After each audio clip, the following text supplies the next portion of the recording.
Hi friends, வணக்கம். Welcome back to Tamizhamudham. முருகப்பெருமான் சூரனை சம்காரம் செய்து தேவர்களை காத்த அந்த மகத்தான திருநாள் தான் மகா கந்த சஷ்டிங்க. இந்த ஆண்டு 2025 நாம் அனுஷ்டிக்க இருக்கும் அந்த 6 நாட்கள் திருவிழாவின் முக்கியத்துவம் குறித்து இன்னைக்கு பார்க்கலாம். மகா கந்த சஷ்டி துவக்கம் பிரதமை அன்று, அதாவது அக்டோபர் 22ஆம் தேதி புதன்கிழமை வருதுங்க. சூரசம்காரம் அக்டோபர் 27ஆம் தேதி திங்கட்கிழமை வருது. முருகப்பெருமான் திருக்கல்யாணம் அக்டோபர் 28ஆம் தேதி செவ்வாய்க்கிழமை வருதுங்க. கந்தா சரணம் என்று அவன் திருவடியை இறுக்கி பிடித்து குழந்தை வரம், திருமண வரம் என வேண்டிய வரங்களை அருள வேண்டி சில பக்தர்கள் 48 நாட்கள், அதாவது ஒரு மண்டலம் விரதம் இருப்பாங்க. அவங்க செப்டம்பர் 10ஆம் தேதியே விரதத்தை தொடங்கி இருப்பாங்க. ஆனா ஒரு மண்டலம் இருக்க முடியாதவர்களுக்காக முருகன் அருள் வேண்டி அமைந்ததே இந்த 21 நாள் விரதம். சூரசம்காரத்திற்கு 21 நாட்களுக்கு முன்பே தொடங்கி முருகனை தியானம் செய்யணுங்க.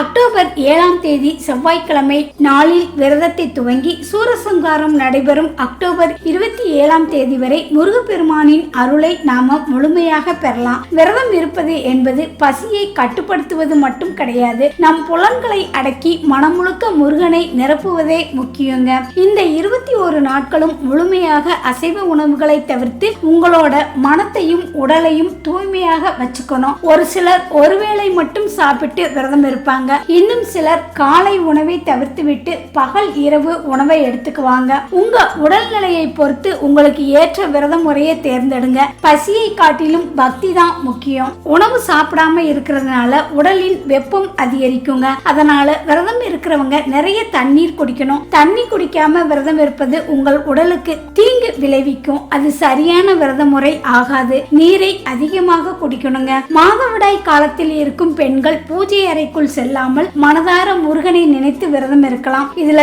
எந்த தவறும் கிடையாது. ஆண்டவன் மனதின் தூய்மையை மட்டுமே பார்க்கிறாரு. அதனால இந்த காலகட்டத்தில் காப்பு கட்டிக்க கூடாதுங்க. வீட்டில் பெரியவர்கள் அல்லது ரத்த சொந்தங்களுக்குள் துக்க காரியங்கள் நடந்திருந்தால், ரத்த சம்பந்தமான நெருங்கிய உறவாக இருந்தால் மட்டுமே ஒரு வருடத்திற்கு விரதம் இருக்க கூடாது என்று சாஸ்திரம் சொல்லுதுங்க. மத்தவங்க தாராளமாக கந்த சஷ்டி விரதத்தை கடைபிடிக்கலாம். உங்களோட மனதின் தூய்மையும் நம்பிக்கையும் ஒன்றே முக்கியங்க. தினமும் காலையிலும் மாலையிலும் இருவேளை விளக்கேற்றி கந்த சஷ்டி கவசம், கந்தர் அலங்காரம், திருப்புகழ் போன்ற முருகனின் அருட்பாடல்களை பாடுவது உங்கள் விரதத்திற்கு ஒரு அரிய தவசக்தியை கொடுக்கும். உறுதியான நம்பிக்கையுடன் இந்த விரதத்தை அனுஷ்டித்தால் உங்களோட கருப்பையில் நிச்சயம் குழந்தை வரம் கிடைக்குங்க. வேண்டிய வரங்களை முருகப்பெருமான் நிச்சயம் கொடுப்பார். முருகனை இறுக பற்றி கொண்டு கடுமையாக விரதம் இருந்து குழந்தை பேறு பெற்றவர்கள் ஏராளங்க.